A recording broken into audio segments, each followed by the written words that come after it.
평안을 너에게 끼치노니 곧 나의 평안을 너에게 주노라. 내가 너에게 주는 것은 세상이 주는 것과 같지 아니하니라. 너희는 마음에 근심하지도 말고 두려워하지도 말라. 오늘 말씀이 하나님의 평안입니다. 평안. 하나님의 은혜가 함께 하시면 항상 마음에 평안이 옵니다. 나의 마음속이 늘 평안해. 나의 마음속이 늘 평안해. 악한 죄 파도가 많으나 마음이 늘 평안해. 예수 믿으면서 그리스도인이 되었는데 불안한 마음이 오고 염려가 오고 두려움이 오면 믿음이 없는 증거입니다. 이게 욕심이 잉태되어 죄를 낳고 죄가 장성하여 사망에 이른다. 이게 죄가 왜 생기느냐? 욕심이 있으면 죄가 생겨. 그리고 그 죄가 자기를 사망으로 이끌어가요.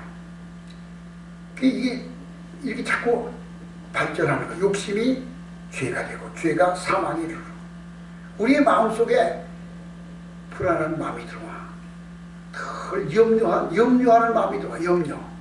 그럼 불안하게 돼요. 그 다음에 두려워지는 거예요. 우리는 염려하지도 말고 불안해하지도 말고 내 영혼아 왜 불안하여 하는고 여호와를 바라라. 여호와를 기다리고 여호와를 앙망하라. 너희는 염려하지 말라. 두려워하지 말라. 그렇습니다. 우리가 이 세상 살면서 평안하게 산다면, 불안이나 염려나 두려움이 없이 산다면 얼마나 좋겠습니까? 근데 세상 살면서 항상 우리는 염려할 일이 생기고 불안한 일이 생기고 두려워하는 일이 생깁니다. 세상 사람들은 다 공포와 두려움에 엄습하여 있습니다. 그래서 세계적인 성공 철학의 그 학자였던 나폴레온 힐이라는 분은 현대인들이 가지고 있는 7가지의 공포에 대하여 분석했습니다. 현대인들이 첫 번째 가난에 대한 두려움을 가지고 산답니다. 두 번째 외모와 나이 들매에 대한 두려움. 세 번째는 사랑하는 사람을 잃을 것에 대한 두려움을 갖고, 네 번째는 다른 사람들의 비난을 받을 것에 대한 두려움, 다섯 번째 질병에 대한 두려움, 여섯 번째 자유를 상실할 것에 대한 두려움, 일곱 번째 죽음에 대한 두려움을 가지고 산다고 합니다. 사람들이 다 이 7가지에 쫓기며 사는 겁니다. 이 염려와 불안과 두려움을 극복하고 물리칠 수 있는 방법이 없을까요? 오직 예수 안에, 하나님의 은혜 안에 우리가 있으면 염려와 불안과 두려움을 물리칠 수가 있습니다. 엄마 품에 안겨있는 어린아이, 갓난 어린아이, 이 아이는 엄마 품에 안겨있는 동안에는 평안하게 잠들 수 있습니다. 그 엄마 품은 언제나 그 아이에게 최고의 안전한 자리입니다. 핵폭탄이 날라오고 내성번개가 치고 전쟁이 일어나고 무서운 일이 일어나는데 그 어린아이를 어디다 두는 게 가장 안전할까? 저 깊은 지하 벙커에 갖다 두고, 그리고 왕궁의 높은 금 비단 침대 위에 갖다 놓으면 안전할까? 거기가 행복할까? 그렇지 않습니다. 어린아이는 지하 벙커도 아니고 왕궁 위에 금침대도 아니고 엄마의 품 안에 있을 때 가장 안전하고 평안한 것입니다. 오늘 성경 말씀에 평안을 너에게 끼치노니 곧 나의 평안을 너에게 주노라. 내가 너에게 주는 것은 세상이 주는 것과 같지 아니라 너희는 마음에 근심하지도 말고 두려워하지도 말라. 이 말씀은 예수님이 살아계실 때 제자들과 같이 있을 때 직접 하신 말씀이에요. 내가 너에게 평안을 준다. 곧 나의 평안을 너에게 주노라. 내가 너에게 주는 것은 세상에 주는 것과 같지 아니야. 너희는 마음에 근심하지도 말고 두려워하지도 말라. 세상에서 사람들이 행복하다는 것이 어떨까요? 무엇일까요? 성공했을 때, 그리고 물질적으로 풍요로울 때 그 사람은 행복하다고 합니다. 높은 지위에 올라가고 높은 권력과 명예를 얻는 사람, 물질적으로 풍요로움을 가진 사람, 부족함이 없는 사람, 그 사람은 행복할 것이다 라고 생각합니다. 그러나 그런 평안과 그런 안전한 것은 부족한 것입니다. 왜 그런가 하면 그것은 가짜 평안이라고 말합니다. 참 평안이 아닙니다. 왜 그런가 하면 이와 같이 물질적으로 풍요롭고 세상의 명예와 권력을 다 가졌어도 그 사람들이 더 불안해하고, 그리고 경제적으로 풍요를 누리는 나라일수록 자살하는 사람이 더 많다는 것입니다. 최근에 독일 수상으로서 수상직을 내려놓고 사임을 한 독일의 여자 수상인 앙겔라 메르켈이라는 여자 수상이 있습니다. 이 사람은 아주 진시한 그도인입니다. 근데 그는 독일의 수상이면은 그 독일이라는 나라에 수상 강조해서 살아야 되지 않겠어요. 근데 이 앙겔라 메르켈은 자기 조그만 아파트에서 살면서 거기서 출근해. 관저까지. 집에서 자기가 세탁도 하고 요리도 해. 독일 수상이. 그리고 마트에 자기 남편과 같이 시약을 보러 다녀. 그 사람들이 만나. 독일 수상 아니십니까? 아주 평범한 아줌마야. 자기가 입고 다니는 옷이 10년 전에 입는 옷이나 지금 입는 옷이나 늘 똑같아. 아니 수상님 어떻게 옷을 똑같은 옷을 입습니까? 그러니까 나는 연기자가 아닙니다. 나는 공무원입니다. 그러더래. 그렇게 높은 지위에서 독일이라는 나라의 수상 가운데 가장 장수한 수상인데도 시장에서도 거리에서도 사람을 만날 수 있고 아파트에서 살 수 있는 그것은 그건 전혀 두려움이 없는 겁니다. 근데 높은 지위에 있는 사람 경호원을 다니거든요. 경호원이 눈을 번뜩이면서 품속에 총을 넣고 다녀. 북한의 그 평양에 있는 그 태양궁전, 김일성, 김정일, 김정은이가 사는 그 관저를 태양궁전이라고 해요. 왜 그러냐? 김일성이는 태양이기 때문에. 거기에 지하로 200m 밑에 들어가서 김정일이가 숨어있는 관저가 있는데 그 초롱각이라고 해요. 초롱각. 지하 속으로 200m 속에 철근 철판을 1m 철판을 두른 그 속에 들어가서 핵폭탄이 터지고 미사일이 들어와도 안전하다고 거기 들어가 숨어있대요. 그게 초롱각이라는데, 그리고 평양에서부터 지하로부터 터널을 뚫었어. 지하 터널. 어디까지? 저 신우지까지. 그거 안 믿어지잖아요. 지하 터널이 고속도로 같이 넓대요. 여차하면은 그냥 총알같이 달려서 신의로 해서 중국으로 도망갈 수 있는 걸 준비해서. 왜 그럴까요? 그렇게 자기를 그냥 신격화하면서 자기를 높이지만 그는 늘 불안한 거예요. 늘 불안한 거예요. 겨우들을 데리고 다니고 그 깊은 곳에 들어가 있고 쫓기며 사는 거예요. 쫓기며. 이것은 평안이 아닙니다. 이것은 안전한 것이 아닙니다. 예수 안에 있는 사람, 주님이 말씀하십니다. 평안을 너에게 끼치노니 곧 나의 평안을 너에게 주노라. 내가 너에게 주는 것은 세상에 주는 것과 같이 아니하니라. 너희는 마음에 근심하지도 말고 또 두려워하지도 말라. 우리 하나님께서 우리에게 이와 같은 평안을 주십니다. 어디를 가든지 무슨 일을 마다든지 예수 안에 있으면, 은혜 안에 있으면, 믿음으로 살면 안전합니다. 평안합니다. 기쁨을 잊어버리지 않고 살 수 있습니다. 하나님께서 이와 같은 평안을 우리에게 약속해 주셨습니다. 지금 우리가 살고 있는 이 시대가 얼마나 불안합니까? 얼마나 두려움이 많고 염려 근심이 많습니까? 그런데 정말 하나님을 신뢰하며 믿음으로 사는 사람이면 세상 풍파는 다 지나가도, 세상 어떤 어려움과 역경이 내게 엄습해 올지라도 나는 하나님의 은혜 안에서 늘 평안을 누리며 살 수 있어야 됩니다. 이와 같은 평안을 누리려면 첫째로 어떤 것이 필요할까? 죄를 회개하고 하나님 앞에 유쾌하게 됨을, 죄에서 자유함을 얻었을 때에 이와 같은 평안이 주어집니다. 죄를 그 마음속에 품고 사는 사람은 불안한 거예요.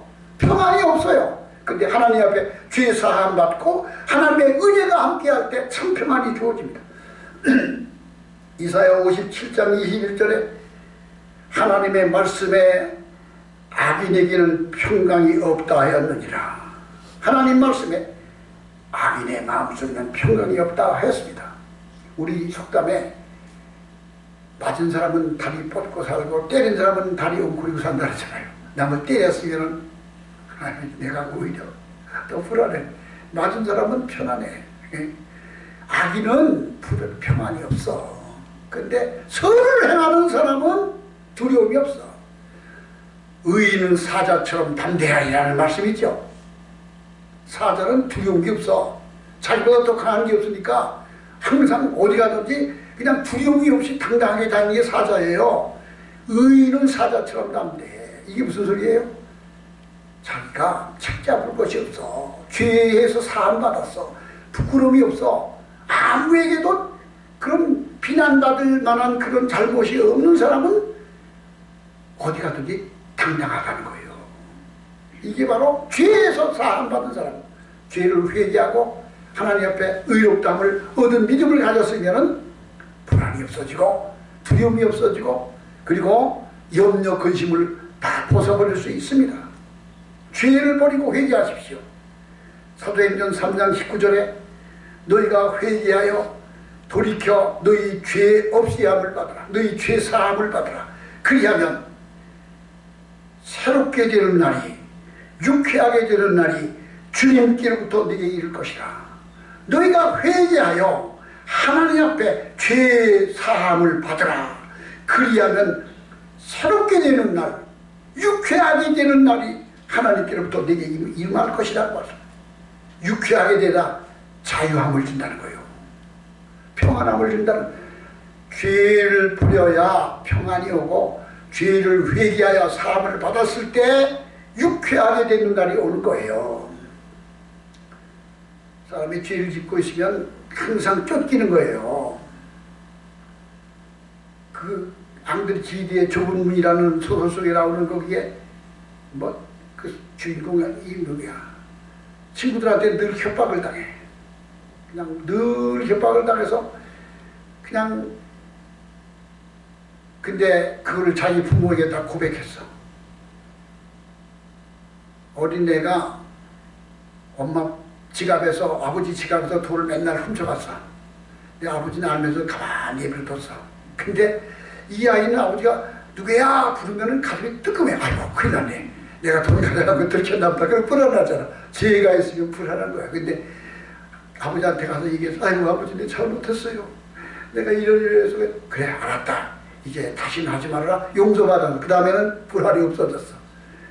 그래서 살인범이나 현상 붙은 사람은 길 걸어가다가도 형사가 자기 이름만, 이게 눈만 마주치면 가슴이 뜨끔한 거야. 왜?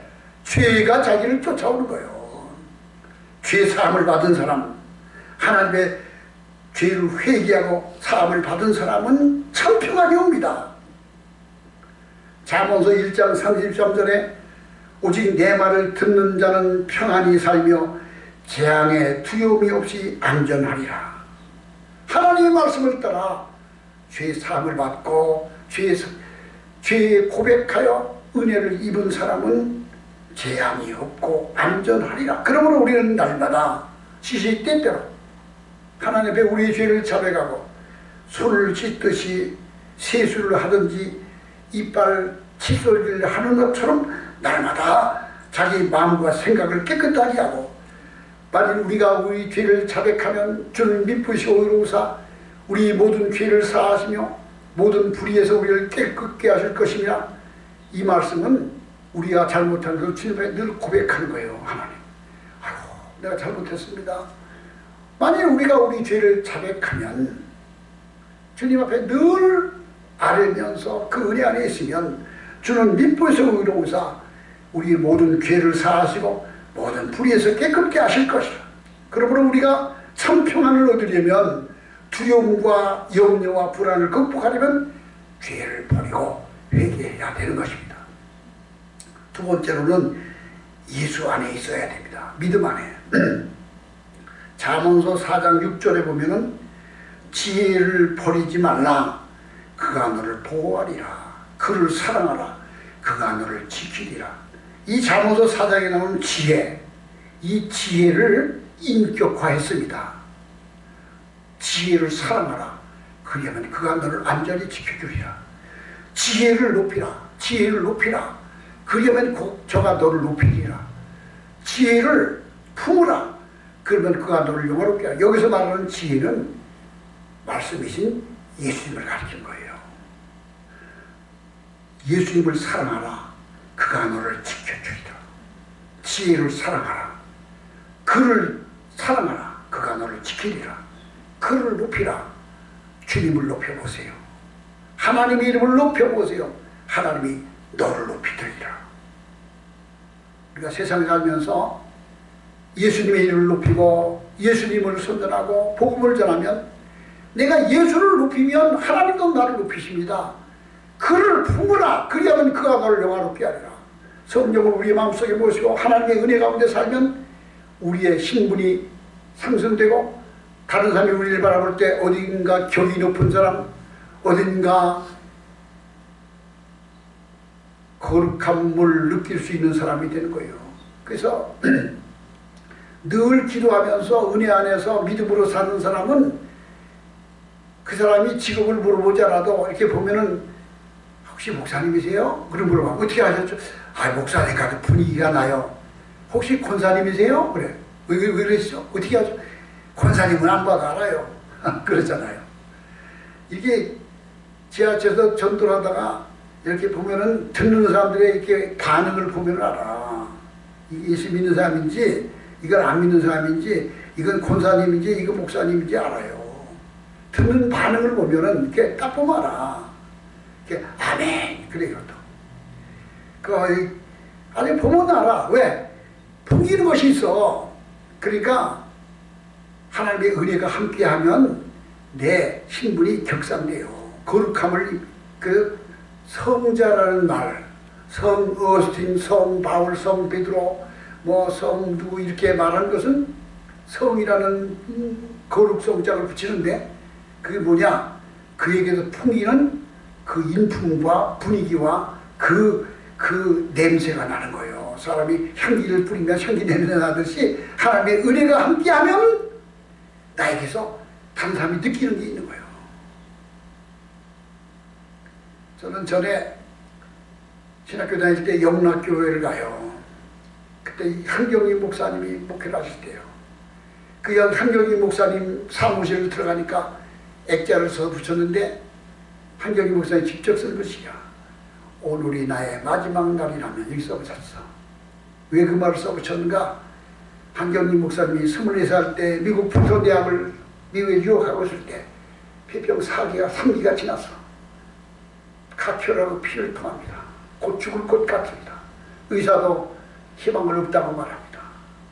그때 한경희 목사님은 침대에 엎드려 하나님께 기도합니다. 하나님, 내가 여기서 죽으면 하나님이 무슨 유익이 있습니까? 하나님께 어떻게 영광이 됩니까? 나를 살려주십시오. 그렇게 기도했는가? 그 목사님은 폐가 한쪽에 다 없어졌어.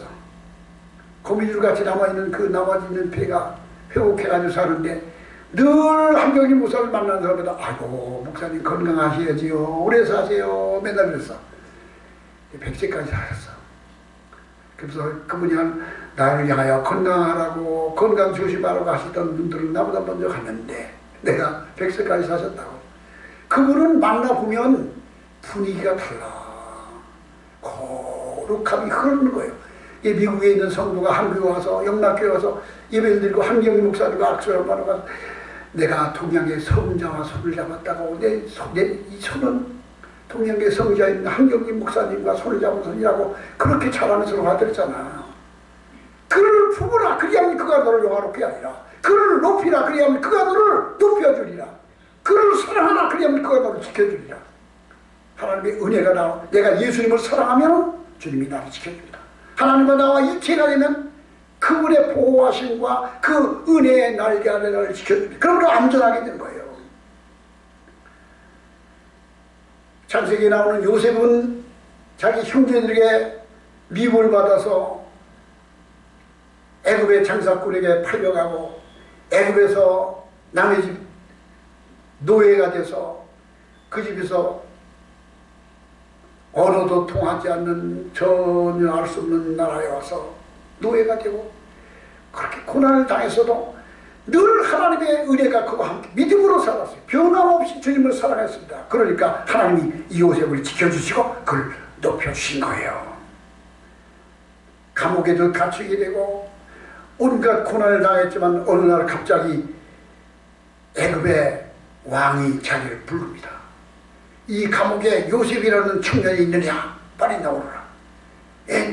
전대 웬일이십니까? 빨리 나와라. 그러더니 요셉을 데려나더니 빨리 옷을 벗기고 목욕을 시키고 머리를 깎고 새 옷을 갈아입히고 향수를 뿌리고 깨끗하게 한 다음에 요셉을 데리고 애굽의 왕이 있는 궁궐로 데리고 가. 무슨 일입니까? 얼른 와라. 이 나라의 황제가 너를 찾는다. 그 앞에 가니까 네가 요셉이냐? 예, 그럽니다. 네가 꿈을 해몽을 잘하느냐? 깜짝 놀랐어. 아닙니다. 제가 하는 것이 아닙니다. 내가 섬기시는 나의 하나님께서 지혜와 계시의 영을 주셔서 어떤 것이라도 내게 알게 하십니다. 그러냐? 내 꿈을 해몽해라. 온 애굽 땅에 있는 수많은 박사들과 술사들과 모든 점쟁이들을 다 불러 모아서 내 꿈을 해몽하라 했는데 아무도 맞추지 못하는구나. 너는 알겠느냐? 예, 말씀하옵소서. 우리 하나님이 나에게 지혜와 계시의 영을 주시렵니다. 그러냐? 내가 꿈을 꿨는데 이러이러한 꿈을 꿨다.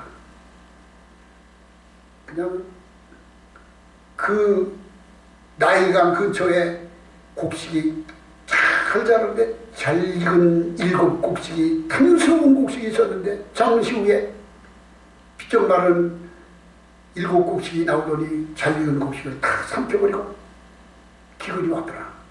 또 나일강에 잘생긴 살찐 암소 7마리가 있었는데 잠시 후에 비를 먹은 암소 7마리가 나오더니 그 7마리를 다 삼켜버리고 그리고 기근이 왔더라. 이게 무슨 일이냐? 요셉이 말합니다. 내게 지혜를 주옵소서. 내가 하나님께 기도하리라. 대답을 하는데 왕이시여, 이것은 2번 꿈을 꾸신 것은 하나님이 정하신 것이라. 이제부터 7년 동안 온 애굽 땅에 큰 풍년이 올 것입니다.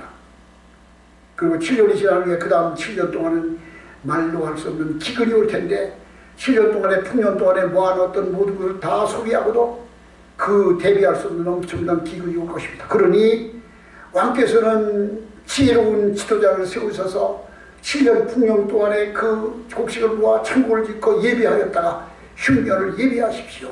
그러니까 왕이 놀래서 내가 온 애굽 땅에 너처럼 지혜롭고 너처럼 하나님의 신에 감동된 자를 어디서 찾아오겠느냐?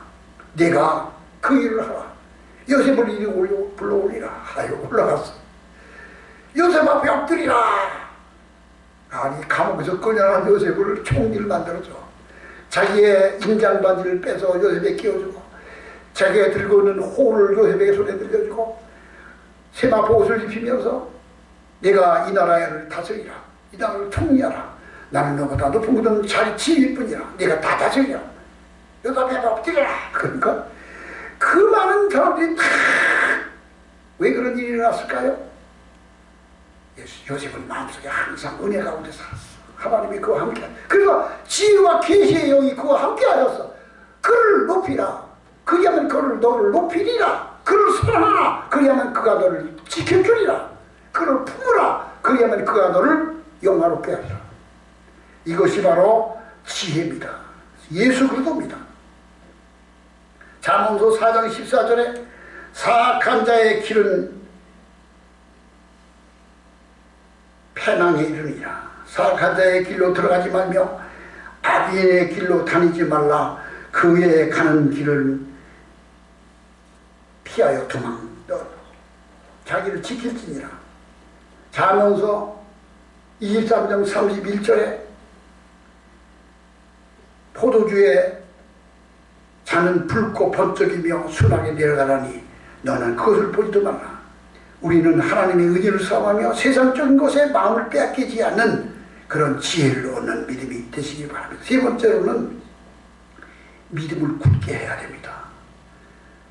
굳건한 반석이시니 그 위에 내가 서리라.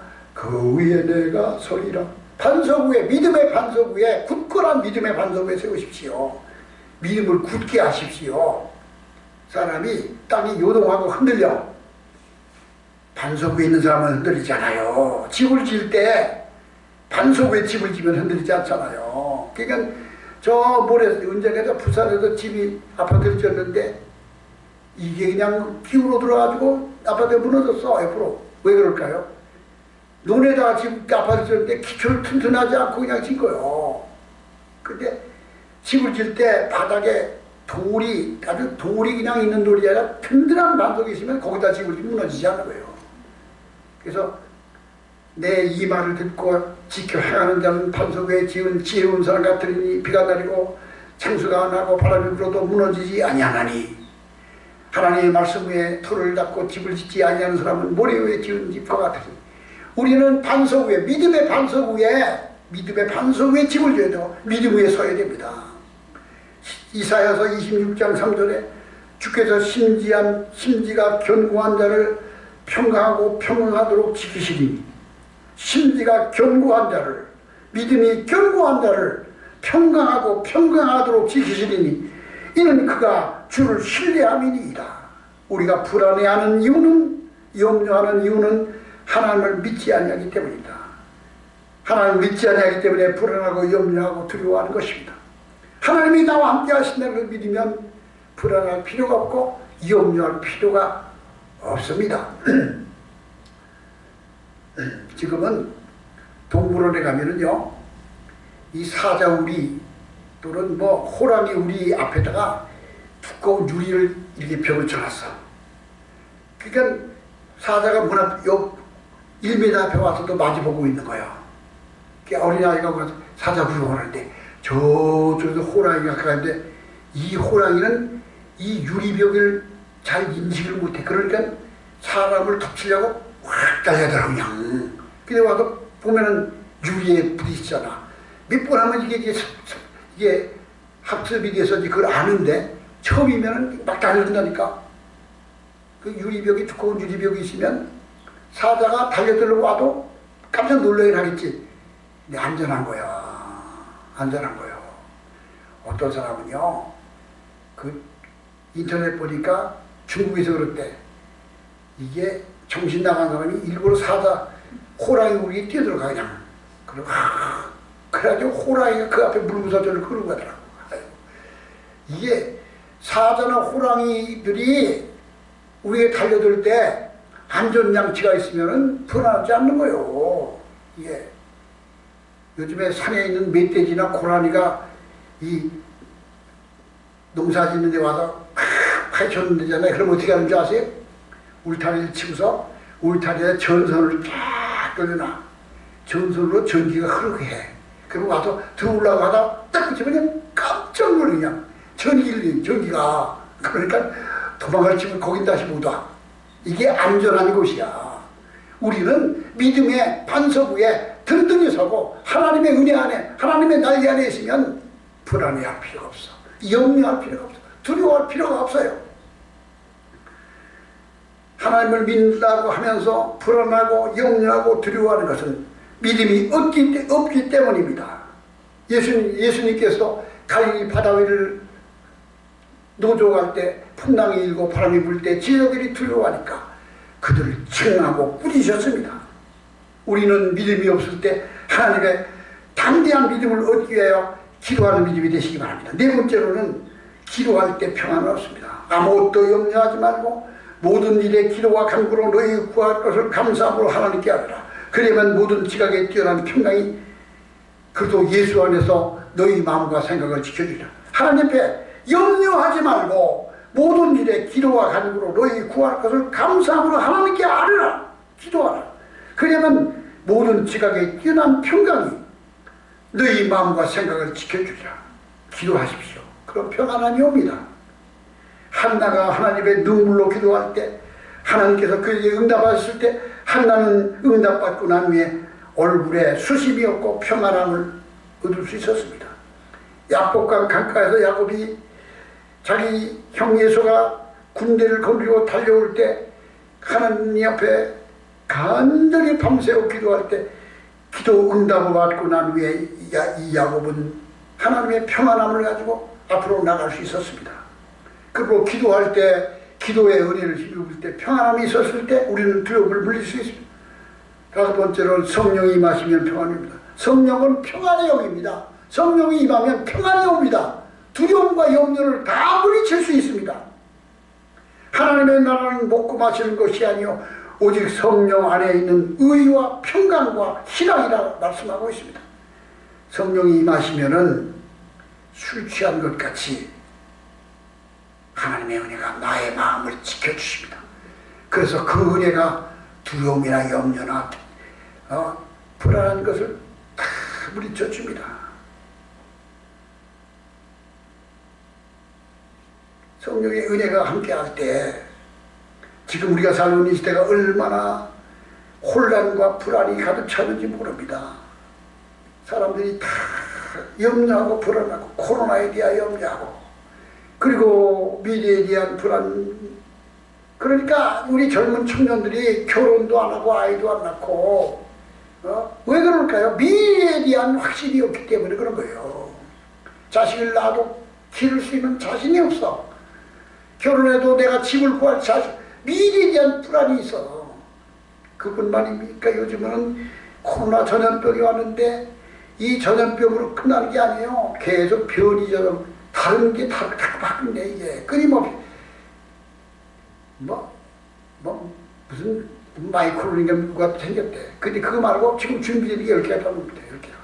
그거 다음에 또 다른 게 계속 바꿀 수 있어. 근데 놀라운 사실은 코로나의 사망자가 몇십만 명이 그러는데 그러면 통계를 잡아서 코로나 때문에 사망자가 늘어났어. 그러면 2017년, 2016년도에 사망한 숫자와 지금 사망한 숫자가 그때 사망자보다 숫자가 늘어나야 돼.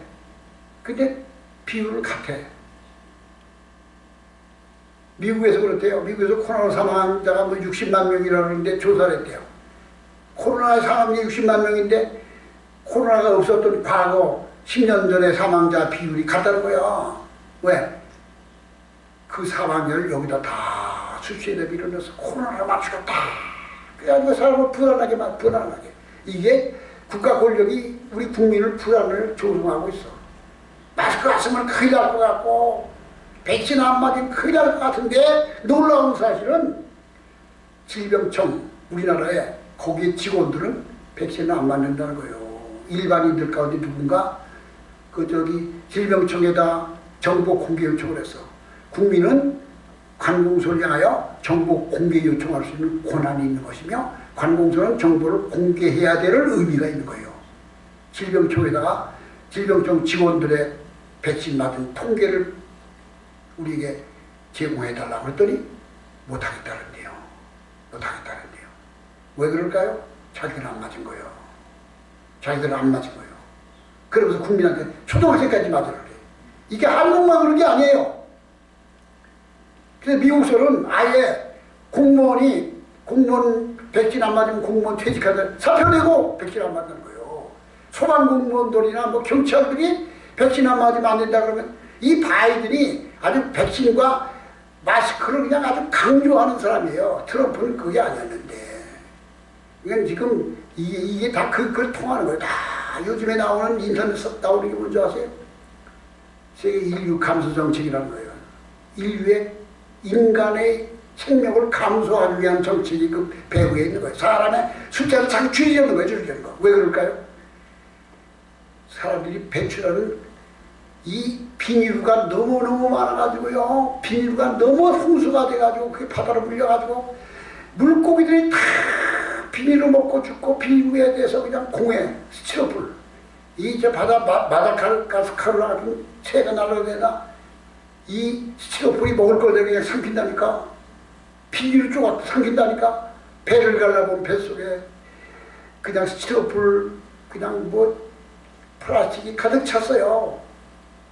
그리고 태평양 한가운데 대한민국 영토만한 쓰레기 섬이 3군데 4군데 있다는 거예요. 그 바다가 너무 넓으니까 잘 안 보이지. 쓰레기를 통해 인류는 이제 공해에 의하여 미래가 없어졌어. 그러니까 아우 지구는 인구가 너무 많아. 그리고 거기다 또 무슨 일인지 알아요? 이제 현대의학은 늙는 유전자를 찾아서 늙지 않게 하고 질병의 유전자를 찾아서 병 안 걸리게 만들어. 그러면 앞으로 한 10년, 20년 후가 되면 늙지도 않고 병도 안 걸리는 시대가 온다니까. 왜? 늙는 유전자를 조작해. 질병의 유전자를 조작해서 늙지도 않고 죽지도 않는 시대가 오면 인구는 자꾸 늘어나는데 대책이 없으니까 이것을 고의적으로 지구 인구가 70억이 너무 많아서 약 5억으로 줄여야 좋다. 그래서 백신을 맞게 하고, 아니 어제 그 얘기를 한다. 병원에 가서 내가 암이 걸렸어. 의사가 아이고 암입니다. 수술해야 됩니다. 그랬어. 그러면 내 암을 내가 수술할든지 안 할든지 내가 선택할 수 있는 권한이 내게 있는 거예요. 아닙니다. 나는 그냥 괜찮습니다. 난 이대로 천국에. 그러면 의사가 강요 못하는 거예요. 질병도 자기 결정권이 있는 거예요. 백신도 마찬가지. 백신은 더 하다는 거예요. 백신에 자기 결정권. 백신 안 맞으면 코로나 걸릴지도 모릅니다. 맞으세요. 나는 괜찮습니다. 나는 이미 그런 예방접종 19가 와서 나는 백신 안 맞는 거예요. 그리고 자기 결정권이 있어. 안 맞아야 돼. 근데 강제하는 거예요. 강제. 백신 안 맞으면 학원도 못 가. 백신 안 맞으면 극장도 못 들어가. 목욕탕도 못 들어가. 백신 안 맞으면 배급도 안 줘. 이게 강제야. 그러니까 이거는 독재야. 공산국가야. 이런 시대를 우리가 살고 있는데 우리가 얼마나 불안하고 염려가 많습니까? 예수 안에 믿음 안에 우리는 하나님의 은혜 가운데 늘 평안을 누리며 하나님의 은혜가 함께하는 여러분과 저가 되기를 주님으로 축원합니다. 우리 다 같이 기도하십시다.